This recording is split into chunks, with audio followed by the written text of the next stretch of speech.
ഇതുവരെ പഠിച്ച പാഠങ്ങൾ ഉൾപ്പെടുത്തി നിങ്ങൾക്കും സ്വന്തമായി പുതിയ വാചകങ്ങൾ ഉണ്ടാക്കാൻ സാധിക്കുന്നോ എന്ന് പരിശോധിക്കുക. ഒരിക്കൽ കൂടി ഓർക്കുക, നല്ല പരിശീലനത്തിലൂടെ മാത്രമേ ഏതൊരു ഭാഷയിലും പ്രാവീണ്യം നേടാൻ സാധിക്കുകയുള്ളൂ. കൂടാതെ ഇംഗ്ലീഷ് ഭാഷയിൽ ആശയവിനിമയം നടത്താൻ ശ്രമിക്കുക. ഈ ചാപ്റ്ററിൽ നാം പഠിക്കാൻ പോകുന്നത് വാസ് അല്ലെങ്കിൽ വേറിന്റെ കൂടെ ING ചേർക്കുന്ന രീതിയാണ്. അതായത് വാസ് അല്ലെങ്കിൽ were plus ING. Am, is, ആറിന്റെ കൂടെ ING ചേർക്കുന്നത് നാം പഠിച്ചതാണല്ലോ. അതേ രീതിയാണ് ഇവിടെയും പ്രയോജനപ്പെടുത്തുന്നത്. ഈ ബോക്സ് ശ്രദ്ധിക്കൂ.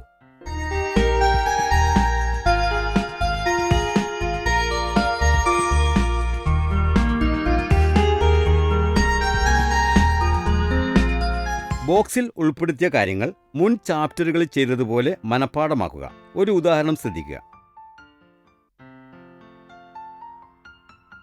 He was playing. അവൻ കളിക്കുകയായിരുന്നു. He was playing. അതായത് ചെയ്തുകൊണ്ടിരിക്കുകയായിരുന്നു എന്നതാണ് ING പ്രയോഗത്തിന്റെ ഉദ്ദേശം. ചില ഉദാഹരണം ഇംഗ്ലീഷിൽ മാറ്റാൻ ശ്രമിക്കൂ.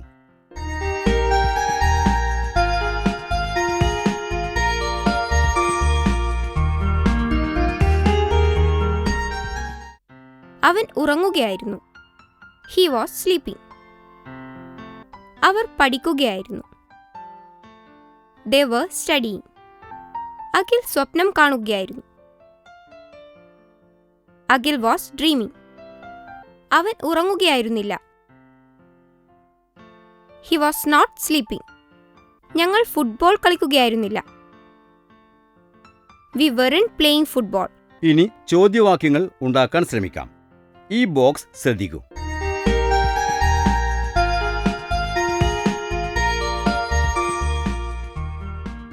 Mom, where is my green shirt?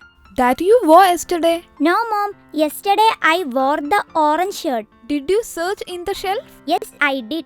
I need to wear that while going to Arun's home in the evening. Don't go anywhere today. It's your maths exam tomorrow. Yes, Mom. I want you to come first in the class. Where is my dad? He has gone to the fish market. Can you tell him to buy me a pen? Okay, I will tell him. Hello? Yes, why did you call me? Can you buy a pen for Arjun? Okay, what is he doing now? He is studying. He has maths exam tomorrow. Okay. Mom, what did Dad say? Dad will buy the pen. You may study now.